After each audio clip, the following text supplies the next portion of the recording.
وہ ٹانگ پر ٹانگ جمائے بظاہر انہماک سے تقریب دیکھ رہا تھا، جبکہ ذہن بار بار حالہ کا بے بس چہرہ گھوم رہا تھا۔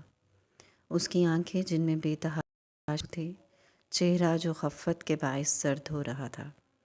ہاں، اس نے یہ سب جان کیا تھا، اپنی اذیت کی تسکین کی خاطر کیا تھا، لیکن تسکین ملنے کے بجائے بے چینی ہونے لگی تھی۔ دل عجیب طرح سے ملامت کر رہا تھا، اور ذہن دل میں ابھرنے والے ان احساسات کو جھٹک رہا تھا۔ وہ انہی خیالوں میں غرق تھا جب اپنے کان کے قریب اعظم کی سرگوشی سنائی دی۔ سر، اس کے بعد آپ کو روسٹرم پر بلایا جائے گا، کیا آپ تیار ہیں؟ دامیر نے اس کی طرف دیکھے بنا سر اثبات میں ہلایا۔ روسٹرم پر کھڑا میزبان اب دامیر کی تعریف میں زمین آسمان ایک کر رہا تھا، اور وہ پھیکی سی مسکان چہرے پر سجائے بیٹھا تھا۔ یہاں ہر شخص اس کے اتنی چھوٹی سی عمر میں کاروبار کو اس قدر بلندیوں پر پہنچا دینے کی تعریف کرتا تھا، لیکن کوئی یہ نہیں جانتا تھا اس نے کاروبار کرنا تب سے شروع کیا تھا جب شاید اسے کاروبار لفظ کا معنی بھی نہیں پتہ تھا۔ رؤف حسن نے اسے نین تارا کی نظروں سے دور لندن میں گریٹ لیکس میں بھیج دیا تھا، لیکن وہاں اس کے اخراجات محدود کر دیے تھے۔ ہر ہفتے یا پھر مہینے بعد باقی بچوں کی طرح اس کے لیے تحائف، کینڈیز یا کھلونے نہیں آتے تھے۔ اکثر اس کی اسٹیشنری کے اضافی اخراجات نہیں بھیجے جاتے تھے، جن کے لیے آہستہ آہستہ وہ خود انتظام کرنا سیکھ گیا تھا۔ وہ 7ویں گریڈ میں تھا جب اس نے اپنا وقت بیچنا شروع کیا۔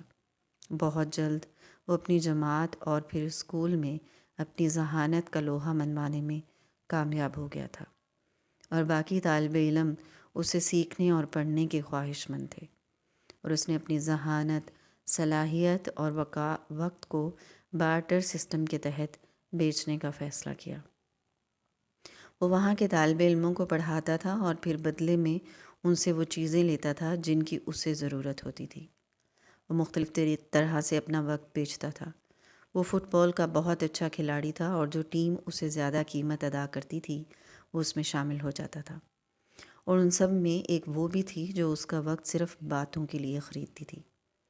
فریا تھامسن، سنہری بالوں اور بھوری آنکھوں والی خوبصورت لڑکی جو اس سے اس کا وقت صرف اس کے ساتھ پل گزارنے کے لیے خریدتی تھی۔ اس 1 گھنٹے میں وہ خاموشی سے فریا کے ساتھ بینچ پر بیٹھا رہتا تھا اور وہ باتیں کرتی رہتی تھی۔ اب میں سر کو اسٹیج پر آنے کی دعوت دیتا ہوں کہ وہ اسٹیج پر آئیں اور اپنی قیمتی رائے کا اظہار کریں۔ پورا پنڈال اپنی نشستوں پر سے اٹھ کر تالیاں پیٹ رہا تھا۔ دامیر اپنے مخصوص انداز میں نشست سے اٹھا۔ نین تارا نے آنکھوں ہی آنکھوں میں بلائیں لیں۔ وہ تالیوں کے شور میں اسٹیج اور روسٹرم تک پہنچا، اور جب وہ مائک پر جھکا پورا پنڈال میں خاموشی چھا گئی۔ السلام علیکم، گمبھیر اور پررعب آواز پنڈال میں گونجی۔ سب لوگ اسے سننے کو بیتاب تھے۔ اس نے سلام کے بعد سارا خطاب انگریزی زبان میں کیا تھا۔ 9 سال پہلے جب میں رؤف میں آیا تھا تو میں نے کبھی یہ نہیں سوچا تھا کہ میں اس ڈوبتی دیوالیہ پن کا شکار کمپنی کو اپنے پیروں پر لا پاؤں گا۔ یہ میرے لیے ایک مشکل اور ناممکن کام تھا۔ میں اگر چاہتا تو یہ سب بیچتا، اپنی ماں کو ساتھ لیتا اور ہمیشہ ہمیشہ کے لیے لندن میں سیٹل ہو جاتا۔ وہ استحاضیہ مسکرایا، ایک زخمی مسکراہٹ اور گہری ذہین آنکھیں۔ روسٹم پر کوہنی ٹکائے بڑے اطمینان سے بول رہا تھا، میں اگر چاہتا تو صرف اور صرف اپنے بارے میں سوچتا، خود غرض بن جاتا اور رؤف کے ساتھ جڑے ان لاکھوں لوگوں کو بے روزگار کر جاتا، لیکن میں نے ایسا نہیں کیا۔ میں نے اس ڈوبتے کاروبار کو بچانے کا فیصلہ لیا، صرف اور صرف آپ لوگوں کے لیے۔ میری ہر سختی، میرے اصول، سب کے پیچھے صرف ایک مقصد ہے، آپ لوگوں کا روزگار محفوظ کرنا۔ پورا پنڈال تالیوں سے گونج اٹھا تھا، ہر چہرہ مسکرا رہا تھا۔ نین تارا کی آنکھیں نم تھیں، جنہیں وہ بار بار انگلی کی پوروں سے چن رہی تھی۔ میں روڈ ہوں، اسٹریٹ فارورڈ ہوں، میں کام میں کوتاہی برداشت نہیں کرتا۔ میرے اندر موجود یہ ساری برائیاں کس کو فائدے دے رہی ہیں؟ وہ ایک سیکنڈ کے لیے رکا اور پھر انگلی کا اشارہ سب کی طرف کیا۔ آپ سب کو۔ وہ ایک بہترین بزنس مین ہونے کے ساتھ ساتھ ایک بہترین آنر اور لیڈر تھا۔ اس وقت پنڈال میں بیٹھی ہر آنکھ اسے محبت اور رشک سے دیکھ رہی تھی، سوائے حالانکہ احمد ہاؤس کا یہ کمرہ اپنے حلیے سے ہی کسی بے بس مریض کا کمرہ لگتا تھا۔ بیڈ کے اطرافی میز پر سجی ان گنت دوائیاں، بینڈیج اور پانی کا جگ۔ احمد ہمیشہ کی طرح بیڈ پر نیم دراز تھا، کمرے کے ایک کونے میں اپنی چھوٹی سی کرسی میز سے بیٹھا ازلان سر جھکائے اسکول کا ہوم ورک کرنے میں مصروف تھا، جبکہ سامنے صوفے پر ریحان بیٹھا تھا۔ پورے گھر میں خاموشی چھائی تھی۔ میرب اور نرمین بچوں کو لے کر ساتھ مارکیٹ گئی تھیں۔ احمد جان بوجھ کر ریحان کو اس وقت گھر بلا لایا تھا جب میرب گھر پر نہیں تھے۔ ریحان تعمیر کے متعلق تمام معلومات اکٹھی کر چکا تھا اور وہ اب سب کچھ احمد کی گوش گزار کر رہا تھا۔ انتہائی نفیس اور سمجھدار انسان ہے۔ علی کے منہ سے میں نے اس کی تعریف کے لیے وہ الفاظ سنے ہیں کہ میں بیان نہیں کر سکتا ہوں۔ رؤف حسن نے تو کمپنی کا دیوالیہ نکال دیا تھا۔ یہ جو رؤف اینڈ ٹیکسٹائل کا نام پچھلے 6 سال میں آسمان کی بلندیوں کو چھونے لگا ہے، صرف تعمیر رؤف کی بدولت ہے۔ میں نے اپنی زندگی میں ایسا بندہ نہیں دیکھا۔ اتنا دولت مند ہونے کے باوجود وہ اس قدر سمجھدار ہے۔ اتنی سی عمر میں ہی اسے سب ڈیل کرنا آتا ہے۔ وہ اتنا بڑا کاروبار سنبھال کر بیٹھا ہے۔ ہاں، تھوڑا اصولوں کا پابند ہے، بس یہی وجہ تھی کہ پہلی بیوی امیر باپ کی بیٹی تھی اور یہ سب برداشت نہیں کر سکی۔ دراصل ان امیر باپ کی اولادوں کو شاہ خرچی کی عادت ہوتی ہے۔ وہ بھی ایسی ہی تھی اور ساری غلطی اس لڑکی کی ہے۔ ایک اداکار سے افیئر چلایا اور پھر اس کے لیے تعمیر کا گھر کیا، اپنا بچہ بھی چھوڑ کر چلی گئی۔ ریحان نے گہری سانس لی اور ایک سیکنڈ کی توقف کے بعد سلسلہ کلام پھر سے جوڑا۔ ہماری خالہ بیٹی تو اتنی سمجھدار ہے ماشاءاللہ۔ میں تو کہتا ہوں اس رشتے سے انکار مت کرو۔ دیکھو تو مصطفیٰ کے گھر والے اس کا حق دینے کے بجائے الٹا اس کا حق گھر بھی چھیننا چاہتے ہیں۔ تم کب تک خالہ کو یوں اپنے پاس رکھو گے؟ ریحان بات کرتے کرتے ایک دم سے چپ ہوا اور بغور بالکل خاموش بیٹھے احمد کو دیکھنے لگا۔ وہ گمسم بیٹھا بس اسے سنے جا رہا تھا۔ اب تو ازلان بھی منہ میں پینسل دبائے ان کو سن رہا تھا، جس سے وہ دونوں بے خبر تھے۔ کیا ہوا؟ چپ کیوں ہو؟ کچھ بولو، کیا سوچ رہے ہو؟ ریحان کے ٹوکنے پر احمد نے کچھ جھجکتے ہوئے بولنے کے لیے لب کھولے۔ چہرے پر پریشانی کے آثار تھے اور لہجہ انتہائی ڈرا ہوا تھا۔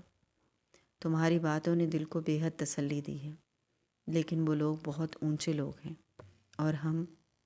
ریحان نے اس کی بات مکمل ہونے سے پہلے ہی نفی میں سر ہلاتے ہوئے بات کاٹ دی۔ کچھ لوگ دل کے بہت اونچے ہوتے ہیں، ہماری حالہ ایسی ہی ہے۔ اس کے لیے نین تارا جیسی بیگم ہمارے گھر تک چلی آئی۔ میں تمہیں اس لیے بھی اتنی تسلی دے رہا ہوں کہ ایک علی ہی نہیں جس سے میں نے بات کی ہے، بلکہ تعمیر کا جو سیکٹری ہے وہ میرے ایک جاننے والے کا دوست ہے، اس کا داماد ہے۔ بس وہاں سے بھی مکمل معلومات لی ہیں۔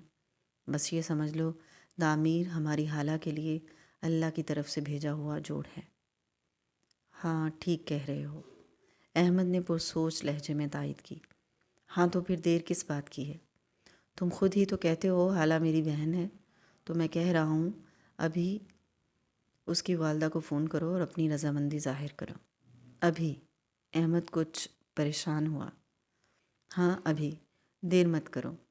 یہ لوگ زیادہ دیر تک انتظار نہیں کرتے، اسی لیے تو میں نے بھی جھٹ پٹ سے ساری معلومات اکٹھی کی ہیں۔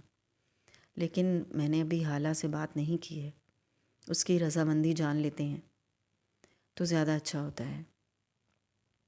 ہاں ہوگا تو سب حالہ کی رضامندی پر ہی، لیکن تم تو اپنی رضامندی ظاہر کر دو۔ ایسا نہ ہو کہ وہ یہ سمجھیں کہ رابطہ ہی نہیں کیا تو شاید انکار ہے۔ حالہ کو راضی کرنے اور سمجھانے میں وقت لگ سکتا ہے۔ ریحان بہت تحمل اور آسان سے سمجھا رہا تھا، وہ شروع سے ہی ایسا مخلص تھا۔ صحیح کہہ رہے ہو۔ احمد کے حامی بھرنے کی دیر تھی کہ ریحان نے فوراً اپنی جیب سے موبائل نکالا۔ کہاں ہے ان کا فون نمبر؟ یہ ڈرا میں کاٹ رکھا ہے، احمد نے بیٹھ کے اطرافی میز کی طرف اشارہ کرتے ہوئے کہا، اور اس سے پہلے کہ وہ جھکتا، ریحان فوراً اپنی جگہ سے اٹھا۔ رکو، میں نکالتا ہوں۔ اس نے اٹھ کر دراز کھولا تو اوپر ہی مسز رؤف کا کارڈ پڑا تھا جس پر ان کا فون نمبر درج تھا۔ ریحان نے کارڈ پر لکھا نمبر ملایا اور موبائل احمد کی طرف بڑھا دیا۔ یہ لو، بات کرو۔ احمد نے کچھ جھجکتے ہوئے موبائل اس کے ہاتھ سے لیا اور کان سے لگایا۔ 3 سے 4 گھنٹوں کے بعد کسی نے فون اٹھایا۔ ہیلو۔ دوسری طرف کوئی خاتون تھی۔ احمد نے ایک نظر ریحان کی طرف دیکھا۔ اس نے آنکھیں موند کر بولنے کا اشارہ کیا۔ السلام علیکم، کیا مسز رؤف سے بات ہو سکتی ہے؟ آپ کون؟ نوشی فون کان سے لگائے پوچھ رہی تھی۔ تقریب کے اختتام کے بعد کھانے کا دورانیہ چل رہا تھا۔ نین تارا بھی کچھ خواتین کے ساتھ ایک کھانے کی میز پر موجود تھیں۔ نوشی ان سے کچھ ہی فاصلے پر بیٹھی تھی۔ میں حالہ کا بھائی بات کر رہا ہوں۔ احمد کے تعارف کرواتے ہی نوشی کی پیشانی پر شکن فوراً ختم ہوئے۔ جی میں کرواتی ہوں بات، آپ ہولڈ کیجیے۔ اسے موبائل ہولڈ پر کیا اور پھر لمبے ڈگ بھرتی نین تارا کے پاس آئی اور ان کے کاندھے پر جھک گئی۔ حالانکہ بھائی بات کرنا چاہ رہے ہیں۔ نین تارا نے چند سیکنڈ کے پرسوچ توقف کے بعد سر ہلا کر فون دینے کا اشارہ کیا۔ نوشی نے فون کو ہولڈ سے ہٹایا اور ان کی طرف بڑھا دیا۔ السلام علیکم۔ وہ ہمیشہ کی طرح نہایت مہذب اور شائستہ لہجے میں مخاطب تھیں۔ احمد کے چہرے پر اب بھی پریشانی تھی۔ وعلیکم السلام، میں احمد بات کر رہا ہوں۔ جی احمد، میں جان چکی ہوں۔ کیسے ہیں آپ؟ اللہ کا بڑا کرم ہے جی۔ دراصل میں وہ آپ سے رشتے کے متعلق بات کرنا چاہ رہا تھا۔ میں آپ کے جواب کی بے صبری سے منتظر تھی۔ کہیے، آپ نے کیا فیصلہ لیا؟ مجھے یہ رشتہ منظور ہے، لیکن میں نے ابھی حالہ سے بات نہیں کی ہے۔ میں اس سے بات کرنے سے پہلے آپ کو یہ بتانا چاہتا تھا کہ مجھے اس رشتے سے کوئی اعتراض نہیں ہے اور میں حالہ کو راضی کرنے کی پوری کوشش کروں گا۔ نین تارا کے چہرے پر ایک پرسکون سی مسکان آن ٹھہری۔ بہت شکریہ بیٹے، اور انشاءاللہ حالہ بھی مان جائے گی۔ اچھا کیا آپ نے مجھے پہلے سے بتا دیا کہ آپ نے ابھی حالہ سے بات نہیں کی ہے۔ میں تو اسے ابھی اپنے پاس بلوانے والی تھی۔ چلیں، مجھے بہت خوشی ہوئی ہے آپ راضی ہیں۔ جی بالکل، بس حالہ سے بات کرتے ہی آپ کو بتاتا ہوں۔ جی ضرور۔ اللہ حافظ۔ احمد نے فون رکھا اور پھر ریحان کی طرف دیکھا جو مسکرا رہا تھا۔ اللہ پر بھروسہ رکھو، ریحان نے اپنا فون تھامتے ہوئے کہا اور پھر سے اپنی جگہ پر براجمان ہوا۔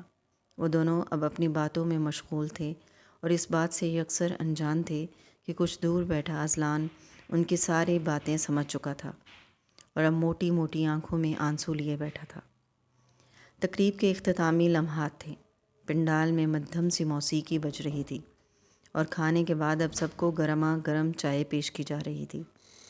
سویرا کی پروموشن ہو گئی تھی اور وہ بے حد مسرور تھی اور حالہ کی حالت سے بھی خبر متواتر بول رہی تھی۔ تمہیں پتہ ہے، جب میں اسٹیج پر پروموشن لیٹر لینے جا رہی تھی میرا دل کس زور سے دھڑک رہا تھا۔ وہ سینے پر ہاتھ رکھے چہکتے ہوئے بتا رہی تھی۔ حالہ اس کے انداز پر جبراً مسکرا رہی تھی جب قریب سے آواز سنائی دی، آپ دونوں میں سے مس حالہ کون ہیں؟ ملازم مؤدب انداز میں ہاتھ باندھے ان کے قریب کھڑا تھا۔ جی؟ حالہ نے کچھ حیرت سے اپنی شناخت دی تو وہ مکمل طور پر حالہ کی طرف متوجہ ہوا۔ مس حالہ، آپ کو مسز رؤف نے بلایا ہے۔ وہ اس وقت ہوٹل کے VIP ہال میں ہیں۔ حالہ نے بے چارگی سے سویرا کی طرف دیکھا۔ کچھ نہیں ہوتا حالہ، جاؤ، شاباش۔ سویرا نے تسلی آمیز لہجے میں کندھا تھپتھپایا۔ وہ مضطرب سی اپنی جگہ سے اٹھ کھڑی ہوئی۔ عجیب ہی سچویشن تھی، وہ انکار بھی نہیں کر سکتی تھی۔ وہ کوئی عام خاتون نہیں تھیں، رؤف کی مالک تھیں۔ وہ ملازم کے پیچھے چلتی ہوئی ہوٹل کے ہال تک پہنچی تھی۔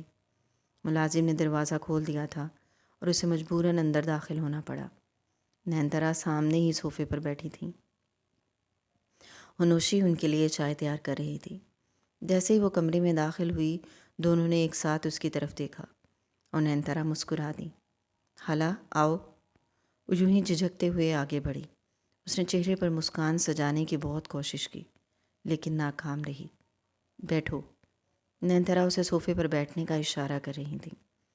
حالہ جبرن ہلکا سا مسکرائی اور بڑی احتیاط سے صوفے کے کنارے پر ٹک گئی۔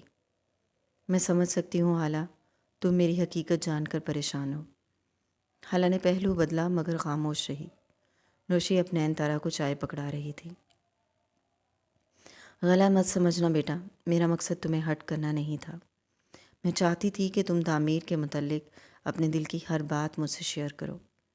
مجھے تمہارا اعتماد اور سچ بولنا اچھا لگا تھا، اور اگر میں تم پر یہ ظاہر کر دیتی کہ میں تعمیر کی موم ہوں تو شاید تم کبھی مجھ سے دوستی نہ کرتی۔ وہ شائستگی سے وضاحت دے رہی تھیں۔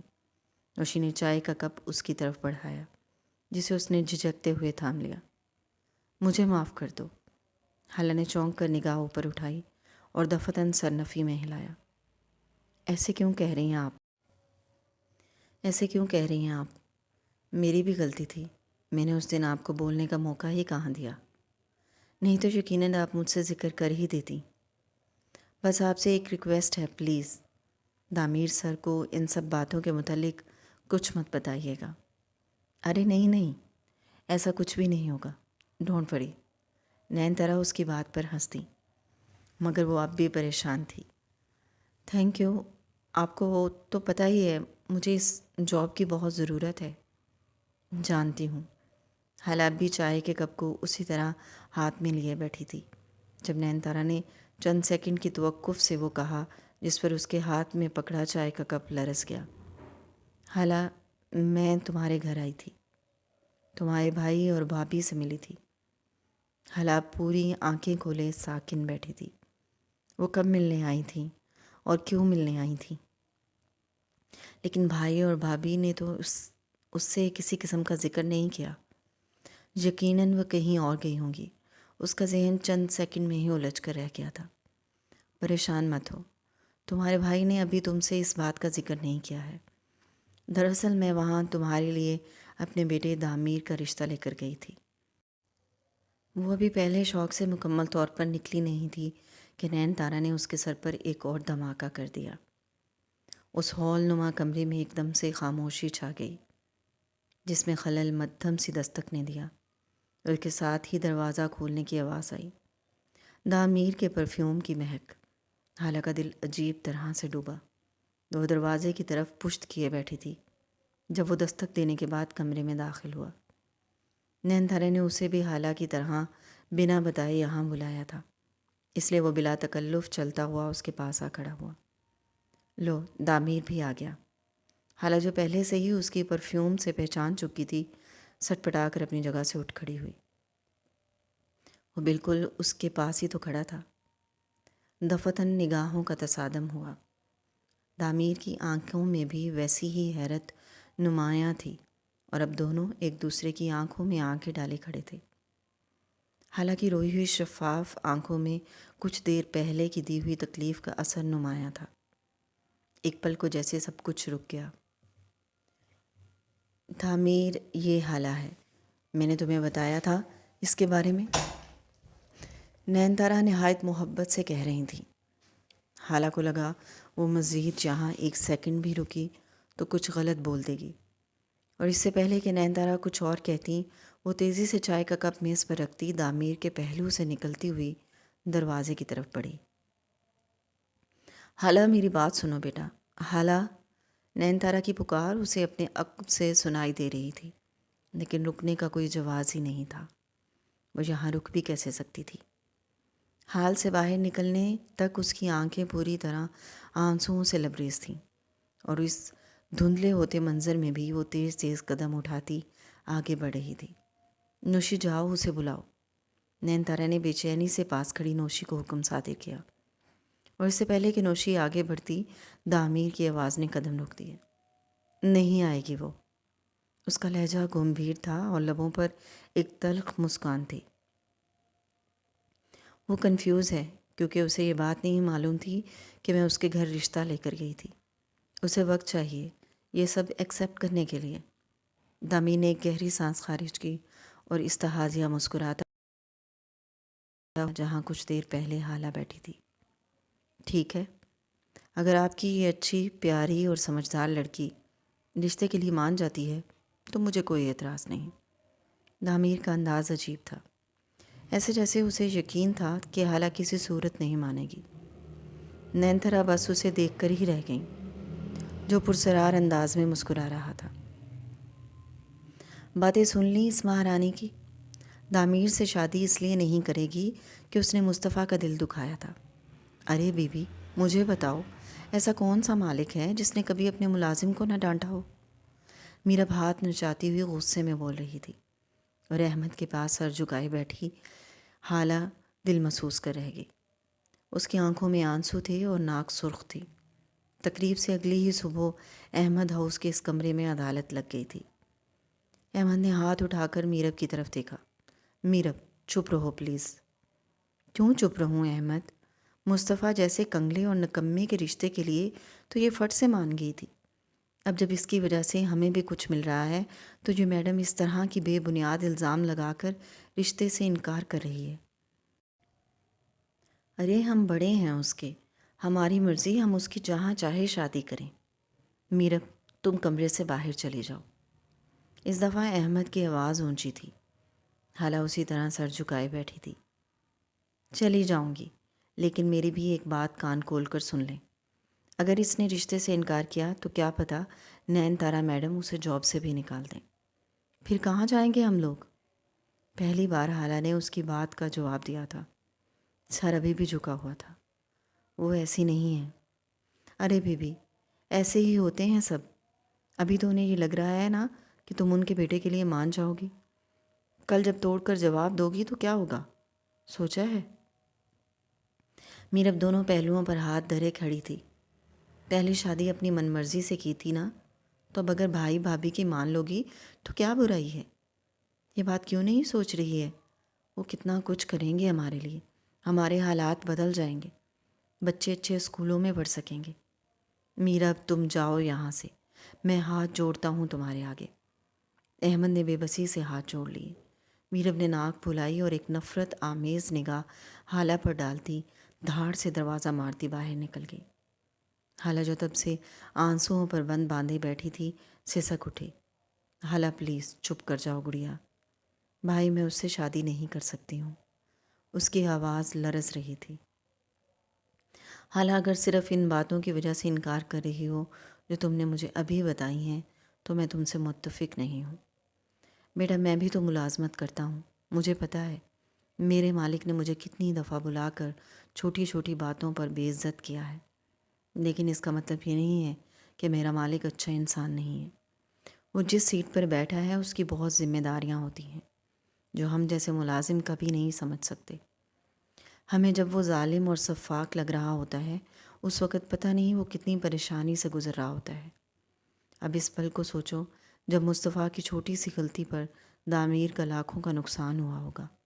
تم بتاؤ کس کو زیادہ ٹینشن ہوگی، مصطفیٰ جس کی شاید صرف ایک ماہ کی تنخواہ کٹ جاتی، یا دامیر جس کی کمپنی کا لاکھوں نقصان ہو گیا؟ احمد ایک پل کے لیے چپ ہوا، لیکن حالہ نے کوئی جواب نہیں دیا۔ وہ پھر سے سلسلہ کلام جوڑ چکا تھا۔ ظاہر سی بات ہے دامیر پریشان ہوگا، اور انسان پریشانی اور غصے میں کیا کچھ بول جاتا ہے اسے اندازہ بھی نہیں ہوتا، جیسے اس دن تم نے دکھ اور پریشانی میں دامیر کے اچھے کام پر بھی اسے بے نکت سنائی۔ حالہ نے اس پل نگاہیں اٹھائیں۔ میں نے دامیر کے بارے میں مکمل معلومات اکٹھی کی ہیں، وہ نہایت شریف بچہ ہے۔ تم اس کے بارے میں جو کچھ کہہ رہی ہو وہ فقط اس کی پہلی بیوی کی پھیلائی ہوئی افواہیں ہیں۔ حالہ انہیں وہ تمام باتیں بتا چکی تھی جو آفس میں لوگ کرتے تھے۔ دامیر ایک سخت مزاج اور ذہنی مریض شخص تھا۔ وہ اپنی بیوی کے ساتھ اچھا سلوک نہیں کرتا تھا۔ احمد اسے سمجھانے کا سلسلہ جاری رکھے ہوئے تھا۔ حالہ تم ہرگز یہ مت سمجھنا کہ میں تمہیں اس لیے فورس کر رہا ہوں کہ مجھے پیسے اور عیش کی طمع ہے، مجھے تمہارے مستقبل کی فکر ہے۔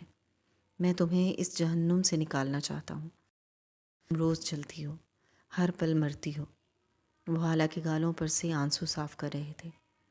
یہ ایک تلخ حقیقت ہے میری گڑیا، مگر سچ ہے۔ تم بانجھ ہو۔ یہ سچ جاننے کے باوجود نین تارا بیگم تمہیں جس چاہ سے لے جا رہی ہیں ایسے اور کوئی نہیں آئے گا۔ آج یا کل یہ معاشرہ تمہارا جینا حرام کر دے گا۔ میں نہیں چاہتا لوگ تم پر انگلیاں اٹھائیں، آوازیں کسیں۔ ان رسوائیوں سے تو بہتر ہے تم کبھی کبھی دامیر کا غصہ برداشت کر لینا۔ حالہ ٹکٹکی اپنے بھائی کی طرف دیکھ رہی تھی۔ وہ بول رہا تھا، میں نے تمہارے سامنے سب کھول کر رکھ دیا ہے، اب تم جاؤ اور سوچو، ساری رات ہے تمہارے پاس، ہوگا وہی جو تم چاہو گی۔ وہ ہلکا سا مسکرائے، حالہ کسی گہری سوچ میں غرق تھی۔ ایما نے اسے قریب کیا اور پھر اس کا سر اپنے سینے پر رکھ لیا۔ حالانکہ آنکھیں پوری کھلی تھیں، جن میں آنسو اب بھی چمک رہے تھے۔ نینتارا بیگم نے چونک کر سر اوپر اٹھایا تھا۔ حالہ اپنی بات مکمل کرنے کے بعد اب سامنے بیٹھی نینتارا بیگم کے جواب کی منتظر تھی۔ اس نے رشتے کے لیے ہاں کر دی تھی، لیکن جو شرط رکھی تھی اس کے جواب کے لیے نینتارا ایک بار پھر احمد ہاؤس کے اسی کمرے میں موجود تھی۔ کمرے میں اس وقت احمد اور میرب بھی موجود تھے۔ چند پل کی خاموشی کے بعد نینتارا کی آواز کمرے میں گونجی، نہیں اذلان تمہارے ساتھ نہیں جا سکتا ہے۔ ہاں یہ ہو سکتا ہے کہ ہم اسے وہ سب دیں جو تم اور مصطفیٰ اس کے لیے چاہتے تھے۔ وہ اسکول میں پڑھے گا جہاں پہلے پڑھتا تھا، اور جو وہ چاہے گا ہم دیں گے، لیکن وہ تمہارے ساتھ نہیں رہ سکتا ہے۔ نینتارا کا لہجہ دو ٹوک تھا۔ میرب نے فوراً پہلو بدلا، ہاں تو ٹھیک ہے نا، ویسے بھی وہ میرا بیٹا ہے، وہ تو ہم نے اس وقت دیا تھا جب اس کی اور مصطفیٰ کی کوئی اولاد نہیں تھی، اب تو دامیر کا بیٹا ہوگا نا اس کے پاس۔ حالہ نے تڑپ کر میرب کی طرف دیکھا، وہ کیسے اس کی ممتا کو جھٹلا گئی تھی۔ کیا اس کی محبت اتنی بے معنی تھی کہ ایک پل میں ہی اس کی گود کا بچہ بدل کر کہا جائے اب اسے محبت کرو؟ مگر بھابھی، وہ کامتی آواز میں کچھ کہنا چاہتی تھی، لیکن میرب نے اسے بولنے ہی نہیں دیا۔ اگر مگر کچھ نہیں، ہم کون سا تمہیں کہیں بہت دور بھیج رہے ہیں، اسی شہر میں رہتی ہوگی، جب چاہے آ کر اذلان سے مل لینا، یہ بھی تو تمہارا گھر ہے۔ میرب نے بتیسی نکالے جھوٹی محبت جتلائی۔ حالہ نے بےچارگی سے احمد کی طرف دیکھا۔ احمد نے دھیرے سے آنکھیں موند کر کھولیں۔ چند پل یوں ہی خاموشی میں کٹے اور پھر وہ جیسے کسی فیصلے پر پہنچی اور گہری سانس خارج کرتے ہوئے بولی، ٹھیک ہے، مجھے منظور ہے، لیکن پھر اس کے بدلے میری ایک اور شرط ہے جو آپ سب کو ماننا ہوگی۔ سب سوالیہ انداز میں اس کی طرف دیکھ رہے تھے۔ وہ نینتارا کی طرف دیکھتے ہوئے بولی، آپ صرف اذلان کا خرچہ اٹھائیں گی، باقی اس گھر کا خرچہ میں خود اٹھاؤں گی، جیسے اب اٹھا رہی ہوں۔ میں بھائی کے ٹھیک ہونے تک جاب جاری رکھوں گی اور میری ساری تنخواہ میں گھر میں دوں گی۔ وہ اپنی بات مکمل کرنے کے بعد اب سب کی طرف دیکھ رہی تھی۔ میرب کو جیسے سانپ سونگھ گیا۔ ہاں یہ شرط مجھے منظور ہے، نینتارا نے مسکراتے ہوئے حامی بھری۔ حالانکہ چہرے پر ایک آسودہ مسکراہٹ آن ٹھہری۔ وہ اپنی جگہ سے اٹھ کھڑی ہوئی۔ ٹھیک ہے، باپ بھائی بھابھی کے ساتھ تاریخ طے کر لیں، اس نے بوجھل دل اور بھاری آواز سے کہا، اور تیز تیز قدم اٹھاتی اپنے کمرے میں آ گئی۔ اذلان پہلے سے کمرے میں موجود تھا، ڈرا سا، سہما سا، بیڈ کی پائنتی سے لگا بیٹھا تھا۔ حالہ اس کو دیکھ کر دہلیز پر ہی رک گئی۔ مما، آپ چلی جائیں گی؟ حالہ نے تڑپ کر اس کی طرف دیکھا، مگر کچھ بول نہیں پائی۔ باہر سب کہہ رہے ہیں آپ کی شادی ہو رہی ہے اور آپ یہاں سے چلی جائیں گی۔ مما، مجھے آپ کے ساتھ جانا ہے۔ حالہ بھاگتے ہوئے اس کے قریب آئی، اسے سینے سے بھینچا اور پھوٹ پھوٹ کر رونے لگی۔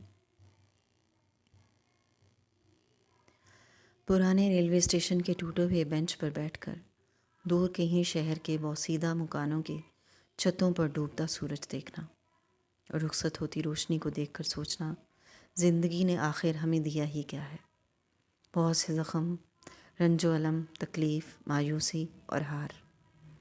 تھکن ابھی سے ہڈیوں کو لاغر اور بیمار کرنے لگی ہے، اور 30 سال کی عمر گزر جانے کے بعد ہر کوئی اپنی سال بھر کی ہنسی کو انگلیوں پر گن سکتا ہے۔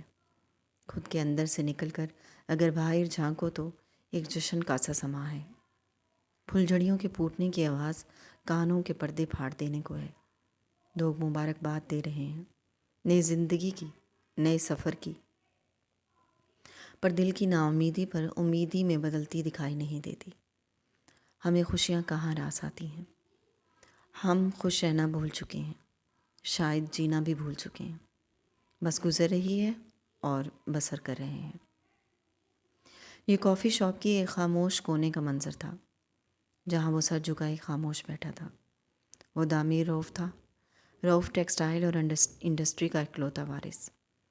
لوگ یہ سمجھتے تھے وہ دنیا کا سب سے خوش نصیب انسان ہے، لیکن وہ جانتا تھا کہ وہ دنیا کا سب سے بد نصیب انسان ہے۔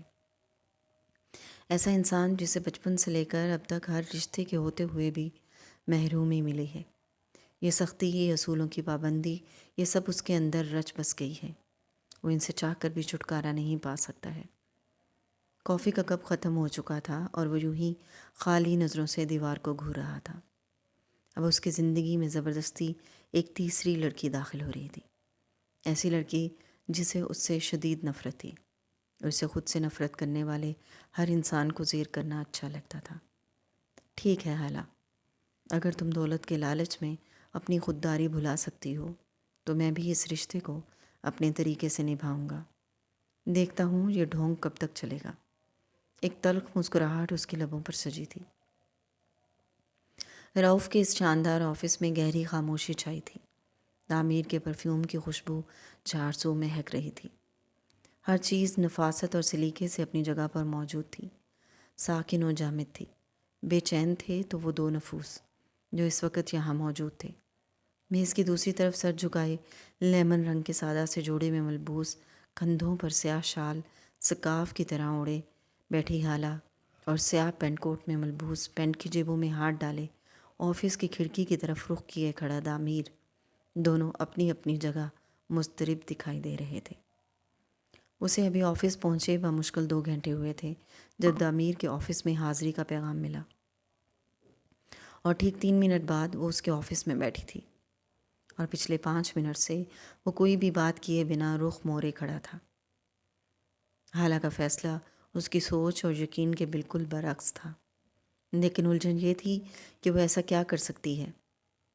وہ اسے بہت مختلف لڑکی سمجھتا تھا، اور شاید اس کا یہ منفرد ہونا کہیں نہ کہیں اسے متاثر کرتا تھا، لیکن اس کی ہاں نے ثابت کر دیا کہ ہر لڑکی ایک جیسی ہوتی ہے۔ حالہ بھی عام لڑکیوں جیسی ہی تھی، دولت کی خاطر ایک ایسے مرد سے شادی کرنے کے لیے تیار ہو گئی تھی جس سے اسے شدید نفرت تھی، اور نین تارا دوسری بار بھی اپنی ضد پر اڑی تھی۔ اس کے لاکھ دلائل بھی انہیں قائل نہیں کر سکے۔ وہ ایک اور رانیہ اپنی زندگی میں نہیں لانا چاہتا تھا، وہ پھر سے اسی تکلیف سے نہیں گزرنا چاہتا تھا۔ حالہ کو یہ گہری خاموشی کاٹ رہی تھی۔ ابھی کل ہی تو ان دونوں کی شادی طے ہوئی تھی۔ نین تارا نے ہتھیلی پر سرسوں جماتے ہوئے اسی ہفتے کر دیا تھا۔ وہ آج آفیشیل چھٹی کی درخواست دینے آئی تھی، اور جیسے اس نے درخواست ای میل کی تھی، ٹھیک اس کے آدھے گھنٹے بعد ہی اسے دامیر کا پیغام ملا تھا، مس حالہ کو میرے آفس میں بھیجیں۔ وہ مضطرب سی کبھی گود میں رکھے ہاتھوں کو مروڑتی تو کبھی کندھوں پر شال کو درست کرتی، اس کی پشت کو چور نگاہوں سے گھور رہی تھی۔ زندگی نے بہت مشکل وقت دکھائے تھے، لیکن نہ جانے کیوں اس لمحے اسے یہ اپنی زندگی کا سب سے کٹھن وقت لگ رہا تھا۔ بے بسی اور عجیب طرح کی کم مائیگی کے احساس سے دم گھٹ رہا تھا۔ وہ یہاں سے بھاگ جانا چاہتی تھی۔ آخر کو وہ اسے یوں آفس میں بٹھا کر کس قسم کی ذہنی اذیت دے رہا تھا، اور اس میں اتنی ہمت بھی نہیں تھی کہ اسے پوچھ لیتی کہ اس کو یوں بلا کر پشت موڑ کر کھڑے رہنے کی آخر وجہ کیا ہے۔ اس کی برداشت ختم ہو رہی تھی، اور اس سے پہلے کہ وہ اپنی جگہ سے اٹھتی وہ آہستگی سے مڑا، نگاہوں کا یکلخت تصادم ہوا۔ حالانکہ گڑبڑا جانے کے لیے کافی تھا۔ وہ فوراً نگاہیں جھکا گئی۔ کیسی ہیں آپ؟ نہایت سپاٹ لہجہ تھا۔ ٹھیک ہوں، حالہ نے سر جھکائے ہاتھوں کو گھورتے ہوئے جواب دیا۔ وہ الجھا سا اپنی سیٹ کی طرف بڑھ رہا تھا۔ Good, very good. گہری سانس لیتے ہوئے کرسی پر براجما، ہونٹوں پر ایک انگلی رکھے نشست کو ہلکا ہلکا گھماتے ہوئے وہ بغور حالہ کو دیکھ رہا تھا، جیسے نگاہوں میں اسے پرکھ رہا ہو۔ حالہ کسی ساکن بت کی طرح گود میں رکھے ہاتھوں کو گھور رہی تھی۔ ایک سوال مجھے بے حد پریشان کر رہا ہے۔ اس کے گمبھیر لہجے پر حالہ نے بے ساختہ نگاہیں اٹھائیں۔ لیکن اس کی گہری اور عجیب نگاہوں کتاب نہ لاتے ہوئے اسے کیوں ایسا احساس ہو رہا تھا جیسے وہ اس کے مجرم ہو۔ اس نے ایسا تو کچھ بھی نہیں کیا۔ دماغ دل کو سرزش کر رہا تھا۔ جب تعمیر کے نہایت طنزیہ لہجے میں پوچھے گئے سوال پر وہ چونکی۔ آپ جیسی خوددار لڑکی جس کو مجھ سے شدید نفرت بھی ہو، آخر میرا رشتہ اتنی آسانی سے کیسے قبول کر سکتی ہے؟ سچ میں حیران ہوں میں۔ حالہ کو لگا وہ اس پر ہنس رہا ہے، اس شام تقریب میں بھی اور اب بھی۔ وہ کیوں اسے ٹارچر کر رہا تھا؟ شاید یہ سب فون پر کی گئی اس بے عزتی کا نتیجہ تھا۔ ایک پل کے لیے تو وہ بالکل خاموش ہو گئی تھی، اور پھر کچھ ہمت جتا کر دھیمے لہجے میں جواب دیا، یہ رشتہ میرے بھائی نے کیا ہے۔ اس سے بہتر جواب وہ نہیں دے سکتی تھی۔ کاش اس لمحے وہ میز پر ہاتھ مارتے ہوئے اٹھتی اور اس کی شان و شوکت سمیت اس رشتے کو ٹھکراتے ہوئے یہاں سے چلی جاتی، لیکن وہ ایسا نہیں کر سکتی تھی۔ وہ ہنوز 3 طنز کے تیر برسا رہا تھا۔ تو آپ انکار کر دیتی؟ حالہ نے پہلی دفعہ سپاٹ نگاہیں اٹھائیں۔ سچ وہ اس کی بے بسی کے مزے لے رہا تھا۔ لبوں پر مسکراہٹ تھی اور آنکھیں چمک رہی تھیں۔ حالہ کو اپنے اعصاب کھنچتے ہوئے محسوس ہوئے۔ ہمارے ہاں بڑوں کے فیصلوں پر انکار نہیں کیا جاتا ہے۔ اس کا لہجہ اداس اور دو ٹوک تھا۔ وہ چند سیکنڈ کے لیے خاموش رہا اور پھر سرد لہجے میں سلسلہ کلام جوڑا۔ مطلب آپ مجبور ہیں؟ یہی سمجھ لیں۔ حالہ نے بھی اسی کے لہجے میں فوراً جواب دیا۔ گڈ، یہ تو بہت اچھی بات ہے۔ حالہ نے چونک کر اس کی طرف دیکھا۔ اس کی مسکراہٹ گہری اور پرسکون تھی۔ میں بھی مجبور ہوں۔ جس طرح آپ کے بھائی نے اس رشتے کے لیے آپ کو مجبور کیا ہے، اسی طرح میری موم نے مجھے مجبور کیا ہے۔ آپ نے اس رشتے کی منظوری کے لیے اپنی کچھ شرائط رکھی ہیں، اسی طرح کچھ شرائط میری بھی ہیں۔ تعمیر نے گردن کڑائی جبکہ حالہ حیرانگی سے اس کی طرف دیکھ رہی تھی۔ وہ اپنی دائیں طرف رکھی فائل اور پھر اسے کھول کر حالہ کے سامنے رکھ دیا۔ حالہ بنا پلکیں جھپکائے اس پر نگاہیں جمائے ہوئی تھی۔ یہ کانٹریکٹ ہے جس کے مطابق 7 سال بعد آپ اپنی مرضی سے مجھ سے علیحدگی اختیار کر سکتی ہیں، اور میں اس میں کسی بھی طرح مخل نہیں ہو سکتا ہوں۔ اور اسی کانٹریکٹ کے مطابق میں بھی 7 سال بعد آپ سے الگ ہونے کا اختیار رکھتا ہوں، اور اس میں ہماری کوئی ڈیل نہیں ہوگی۔ اس کے علاوہ آپ کے آفس جوائن کرنے کی شرط کے رد عمل میں میری چند شرائط ہیں جو ہر صورت ماننا ہوگی۔ ماحول پر ایک دم سے ایک فسون طاری ہوا۔ وہ دم سادے تعمیر کی طرف دیکھ رہی تھی جب اس کے بولنے کا منتظر تھا۔ چند سیکنڈ کے بعد حالہ نے نگاہیں جھکائیں اور پیپر پڑھنے لگی۔ کانٹریکٹ میں 7 سال کی شادی کے ساتھ ساتھ بہت سی شرائط تھیں جو عجیب و غریب ہونے کے ساتھ ساتھ ساری کی ساری تعمیر کے حق میں جاتی تھیں۔ مختصر یہ کہ اسے جناب کے ہر حکم کو بجا لانا تھا۔ اسے بیویوں کی طرح کسی قسم کا حکم چلانے اور حق جتانے کی اجازت نہیں تھی۔ اسے اقسم کا ہر طرح سے خیال رکھنا تھا۔ نینتارا کی کسی بھی بات سے انکار نہیں کرنا تھا۔ آفس میں اس کی سیکرٹری کی جگہ ملازمت کرنی تھی۔ اپنے بھائی کے گھر رات رکنے کی اجازت نہیں تھی۔ اس کی اجازت کے بنا کہیں بھی آنے جانے اور اکیلے کسی بھی پارٹی میں شرکت کرنے کی اجازت نہیں تھی۔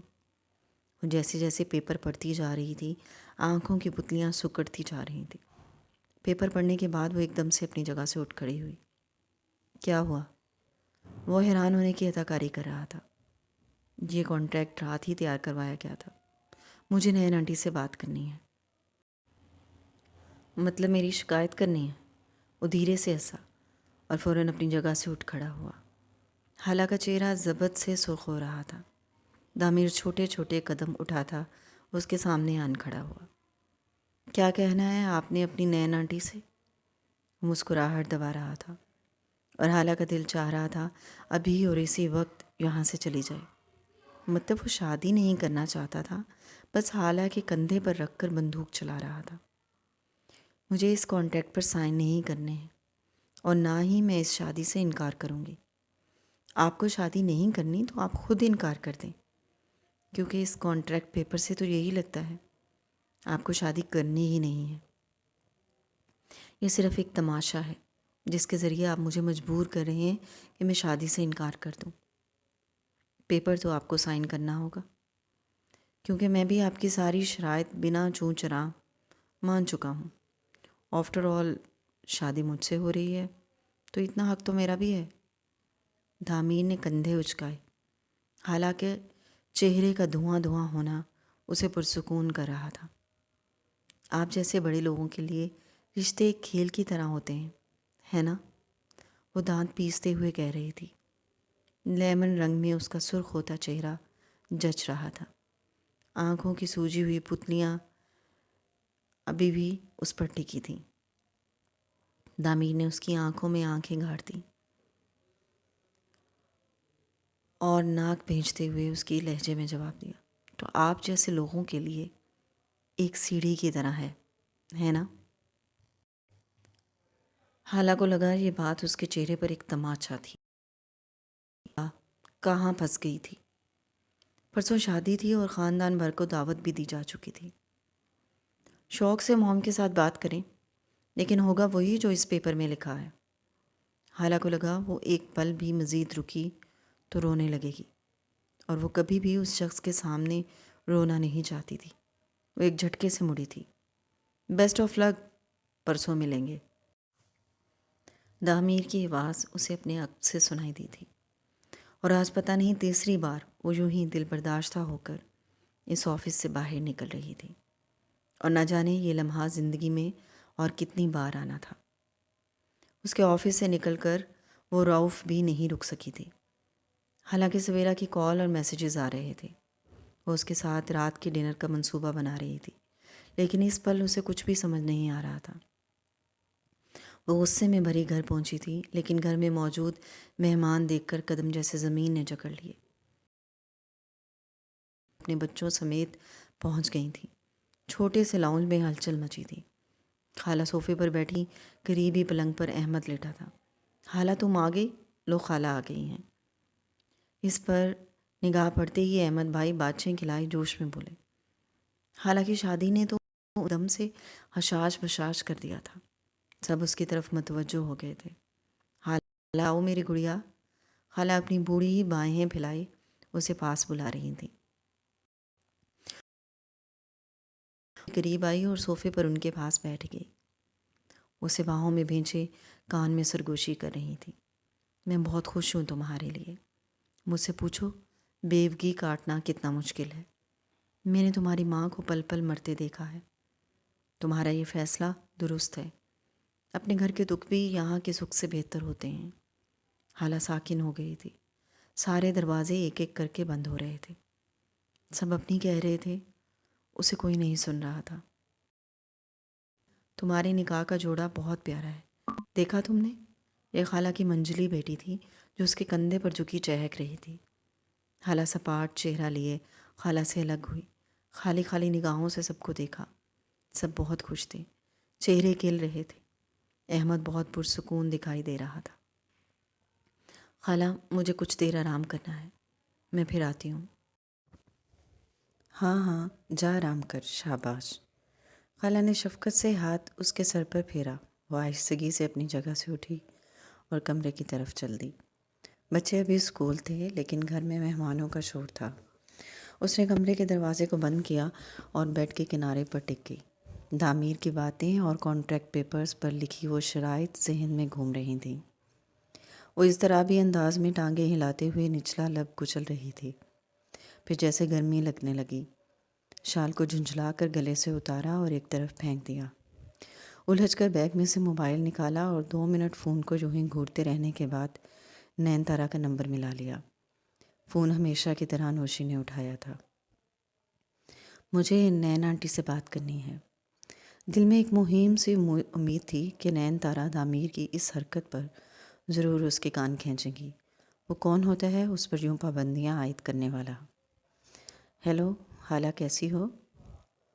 نین تارا فون پر آتے ہی ہمیشہ کی طرح چہکی تھیں۔ میں ٹھیک ہوں، آپ کیسی ہیں؟ میں بھی ٹھیک ہوں۔ نکاح کا جوڑا کیسا لگا تمہیں؟ وہ میں نے ابھی دیکھا نہیں ہے، میں بھی رعوف سے آئی ہوں۔ بتایا تھا آپ کو چھٹی اپلائی کرنی تھی۔ اوہ ہاں ہاں، گڈ، اچھا کیا۔ مجھے دامیر سر نے آفس میں بلایا تھا۔ وہ کچھ جھجکتے ہوئے کہہ رہی تھی۔ دوسری طرف خاموشی چھا گئی، جیسے وہ پہلے سے جانتی ہوں کہ وہ کیا بات کرنے والی ہے۔ حالا نے خاموشی سے الجھ کر بات جاری رکھی۔ وہ مجھ سے کسی کانٹریکٹ اور شرائط کی بات کر رہے تھے۔ مجھے سب عجیب لگ رہا ہے۔ میں نے MBA کیا ہے اور وہ مجھے پرسنل سیکرٹری بنائیں گے۔ ان کی اجازت کے بنا میں گھر میں سانس بھی نہیں لے سکوں گی، اور میں اپنے میکے بھی نہیں آ سکتی۔ یہ سب کیسا مذاق ہے؟ میں جانتی ہوں اس کانٹریکٹ کے بارے میں، وہ ایک گہری سانس خارج کرتی ہوئی تعصب سے کہہ رہی تھیں۔ حالا کو عجیب سا دھچکا لگا۔ جانتی تھی تو آپ نے انہیں منع کیوں نہیں کیا؟ وہ دبا دبا سا غرائی۔ میں نے اسے بہت مشکل سے راضی کیا ہے۔ میں اگر اس معاملے میں دخل دوں گی تو وہ شادی سے انکار کر دے گا۔ حالا تمہیں پسند کرنے کی یہی تو ایک وجہ ہے۔ تمہیں وہ برداشت ہے جو رانیہ جیسی لڑکیوں میں نہیں ہے۔ دیکھو، دامیر دل کا برا نہیں ہے، اور یہ کانٹریکٹ محض ایک کاغذ کا ٹکڑا ہے۔ رانیہ نے اس کے اعتماد کو ٹھیس پہنچائی ہے، وہ اسی لیے ایسی حرکتیں کر رہا ہے۔ تم اس کے اصولوں پر زندگی گزار کر اس کا دل جیت سکتی ہو۔ آپ نے وہ پیپر پڑھا ہے؟ حالا نے ضبط سے تھوک نکلا۔ امید دم توڑ رہی تھی۔ ایک راستہ نظر آ رہا تھا جس پر کانٹے بچھے تھے۔ ہاں، حالا نے آہستگی سے آنکھیں موند لیں، جیسے سارے ہتھیار پھینک دیے ہوں۔ نینتارا بول رہی تھی، حالا تم سب کچھ ٹھیک کر سکتی ہو۔ تم اپنے گھر کے حالات کے ساتھ ساتھ میرے گھر کو بھی جنت بنا سکتی ہو۔ تعمیر نے خود کے گرد جو خول چڑھا رکھا ہے، تمہیں وہ خول توڑنا ہے۔ تمہیں اسے ان اصولوں کی دنیا سے باہر لانا ہے۔ میں جانتی ہوں تم بہت سمجھدار ہو، تم سب کچھ ہینڈل کر سکتی ہو۔ اب مجھے کیا کرنا ہے؟ اس کا لہجہ تھکا سا تھا، وہ الجھتی جا رہی تھی۔ دامیر کچھ اور چاہتا تھا اور اس کی ماں کچھ اور چاہتی تھی۔ آج لگ رہا تھا کسی نے سچ ہی تو کہا ہے، بڑے لوگوں کے بڑے مسائل ہوتے ہیں۔ میں نے ملازم کے ہاتھ وہ کانٹریکٹ پیپر بھیجا ہے، تمہیں وہ سائن کرنا ہے، لیکن خیال رہے کسی اور کو اس کے بارے میں پتہ نہ چلے۔ میں نہیں چاہتی دامیر کی اس فضول سے کانٹریکٹ کی وجہ سے بات بگڑ جائے۔ اوکے، اس نے کسی روبوٹ کی مانند ہاں کہا تھا۔ شاید دوسری شادی کوئی شادی نہیں، ایک سودا ہوتا ہے، لین دین ہوتا ہے۔ اسے کچھ پانے کے لیے بہت کچھ کھونا تھا، لیکن اس کھونے میں ایک بڑا خسارہ تھا، اذلان سے جدائی۔ اور شادی کی تیاریاں کیسی جا رہی ہیں؟ وہ بالکل نارمل لہجے میں پوچھ رہی تھی۔ حالا نے آنسو ضبط کیے۔ جی اچھی، چلو میں فون رکھتی ہوں، مجھے بھی بہت سے کام ہیں۔ نینتارا کا لہجہ پرجوش تھا۔ ان کے لیے دامیر کی یہ عجیب و غریب حرکت کوئی معنی نہیں رکھتی تھی۔ اس کا دل دکھ سے بھر گیا۔ جی، اسے فون بند کیا اور یوں ہی بیٹھ کے کنارے پر ٹک گئی۔ پھر سے سویرا کی کال آ رہی تھی۔ حالا نے بیزاری سے فون اٹھایا اور کان سے لگا لیا۔ بول رہی تھی لیکن حالا غائب دماغی سے سب سن رہی تھی۔ یہ لاہور کے پیش قیمت میرج ہال کا برائڈل روم تھا، جہاں لگے آرام دہ صوفے پر وہ دم سادھے کسی گڑیا کی مانند ساکن بیٹھی تھی۔ ہلکے مٹیالے رنگ کے باریک شفون پر نقشی دبکی کے کام سے لدی یہ انارکلی فراک تھی، جس کا گھیر فرنٹ سے اوپن تھا۔ گلے میں پرانی طرز کا خوبصورت کندن اور سفید موتیوں کے امتزاج والا گلوبند، ماتھے پر پان پتے کی شکل کی بندیا سجائے اور کانوں میں جھمکے پہنے وہ بے حد حسین لگ رہی تھی۔ نینتارا نے نکاح کے اہتمام میں کوئی کمی نہیں رکھی تھی۔ لاہور کے سب سے شاندار ہوٹل میں تقریب تھی اور تمام بڑے لوگ موجود تھے۔ پورے ہال میں حالانکہ خوبصورتی کے چرچوں کے ساتھ چہمگوئیوں کا سلسلہ بھی جاری تھا۔ وہ نکاح کے بعد اس وقت برائڈل روم میں سویرا کے ساتھ موجود تھی، جہاں مسلسل کسی نہ کسی کے آنے کا سلسلہ جاری تھا۔ وہ تو بس اذلان کے بارے میں سوچ رہی تھی، جسے کل رات سے تیز بخار تھا۔ اور خالہ اس کے ساتھ گھر رک گئی تھیں۔ وہ رات بھر خالہ کے پاس ہی تھا، لیکن صبح اس کے ہاتھ سے اپنا ہاتھ چھڑا کر آنا بہت مشکل لمحہ تھا۔ اس کی آنکھوں کے کونے بار بار نم ہو رہے تھے، جن سے بے نیاز وہ بے تاثر چہرہ لیے بیٹھی تھی۔ سویرا کچھ دیر بعد اس کی ڈھارس بندھا تھی، لیکن کوئی بھی اس کے دل کی کوئی تکلیف نہیں سمجھ سکتا تھا۔ سب کو یہی لگتا تھا کہ اذلان کے اس سے الگ ہونا ایک معمولی بات ہے، لیکن وہ کیسے لوگوں کو سمجھاتی؟ صرف کوکھ سے جنم دینے والی ہی ماں نہیں ہوتی، پالنے والی، راتوں کو جاگنے والی، اس کے ہنسنے اور رونے کے ساتھ دینے والی بھی ماں ہوتی ہے۔ انہی سوچوں میں گم تھی جب ہلکی سی دستک کے بعد ایک لڑکی اندر داخل ہوئی۔ جدید طرز کے فینسی لباس میں ملبوس وہ ستائشی نگاہوں سے خالہ کی طرف دیکھتے ہوئے آگے بڑھ رہی تھی۔ یہ خالہ ہے؟ جی، خالہ کے بجائے سویرا نے جواب دیا۔ وہ دلکشی سے مسکرائی۔ میں دامیر کی کزن ہوں، ان کی تصویر لے سکتی ہوں؟ وہ اپنا موبائل نکالتی ہوئی اجازت طلب کر رہی تھی۔ سویرا نے فوراً کندھے اچکائے۔ ہاں، کیوں نہیں، دلہن ہے، سب لے رہے ہیں، آپ بھی لے لیں۔ کلک کلک کی آواز کے ساتھ وہ مختلف اینگل سے خالہ کی تصاویر لینے لگی، جو ہنوز اسی طرح بے تاثر چہرے کے ساتھ بیٹھی تھی۔ وہ لڑکی تصاویر لینے کے بعد خالہ کے پاس بیٹھ گئی۔ سویرا اپنے موبائل میں مگن تھی جب وہ ایک ادا سے ٹانگ پر ٹانگ جماتی ہوئی خالہ کے قریب ہوئی۔ بہت خوبصورت ہیں آپ۔ دامیر کی پہلی بیوی بہت خوبصورت تھی، بیچاری، وہ دبی دبی سرگوشی میں کہہ رہی تھی۔ خالہ نے چونک کر اس کی طرف دیکھا۔ وہ ترس کھاتی نگاہوں سے خالہ کی طرف دیکھ رہی تھی۔ ہی از اے سک مین۔ اس بیچاری نے بہت مشکل وقت دیکھا تھا، اور اب تم۔ خالہ کی بھویں سکڑ گئیں، جیسے پوچھ رہی ہو کیسا مشکل وقت، اور وہ جیسے خالہ کے سوال کو سمجھ چکی تھی۔ وہ روتی تھی۔ بہت بے حس انسان ہے دامیر۔ I doubt he even beat her. خالہ کے چہرے کی رنگت زرد ہو رہی تھی۔ سویرا نے خالہ کی طرف دیکھا تو اس لڑکی کی طرف متوجہ ہوئی۔ آئی ہوپ تم سے محبت کرے، میں اب چلتی ہوں۔ اس سے پہلے کہ سویرا ان کے پاس آتی، وہ اپنی جگہ سے اٹھی اور جس طرح آئی تھی اسی طرح تیزی سے باہر نکل گئی۔ خالہ اسی طرح ساکن بیٹھی تھی، لیکن اب دل میں وسوسے بڑھ گئے تھے۔ کیا ہوا خالہ؟ کیا کہہ رہی تھی یہ لڑکی؟ سویرا نے اس کے کندھے پر ہاتھ رکھے محبت سے پوچھا۔ اسی لمحے دروازہ پھر سے کھلا اور میرب کمرے میں داخل ہوئی۔ اس کا انداز عجلت لیے ہوئے تھا۔ چلو، خالہ کو لے کر جانا ہے۔ پھر چند منٹ بعد ہی میرب اور سویرا اسے دونوں بازوؤں سے تھامے باہر لا رہی تھیں، اور وہ سائیں سائیں ہوتے دماغ کے ساتھ قدم قدم چل رہی تھی۔ دور سے آتے ہوئے ایک سہمی سی نگاہ اٹھی تھی۔ وہ ہم رنگ شیروانی زیب تن کیے بیزار سا اسٹیج پر بیٹھا تھا۔ چہرہ سپاٹ تھا، بامیں تنی ہوئی تھیں۔ ایک دم سے آس پاس کی آوازیں آنا بند ہو چکی تھیں۔ وہ اب اسٹیج کے قریب سیڑھیوں کے نیچے کھڑی تھی، اور دامیر ہاتھ بڑھائے ہوئے تھا۔ اس کے ہاتھ کو گھورنے لگی۔ کانوں میں سرگوشی گونجی۔ I doubt he even beat her. حالانکہ ریڑھ کی ہر ایک سنسناہٹ دوڑ گئی۔ میرب نے اس کا ہاتھ اٹھا کر دامیر کے ہاتھ پر رکھ دیا تھا۔ دامیر نے اس سختی سے ہاتھ کو دبایا تھا کہ اس نے سہم کر نگاہیں اٹھائیں، اور پھر جیسے اس کے بے تاثر ٹکرائیں۔ ارد گرد کے کہکہے اور باتیں ایک دم سے کانوں سے ٹکرائیں۔ وہ کسی گہرے خیال سے باہر آئی تھی، اور پھر پوری تقریب میں ایک ہی سرگوشی اس کی بازگشت سے ٹکراتی رہی۔ I doubt he even beat her. رخصتی کے وقت وہ احمد کے گلے لگ کر بہت روئی تھی۔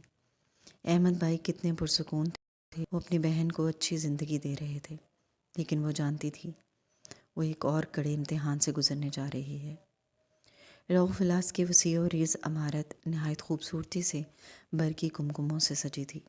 داخلی روش پر دور تک سجاوٹ تھی، جہاں سے سست روی میں چلتی ہوئی پھولوں سے سجی کار ایک شان سے پورچ میں آ کر رکی۔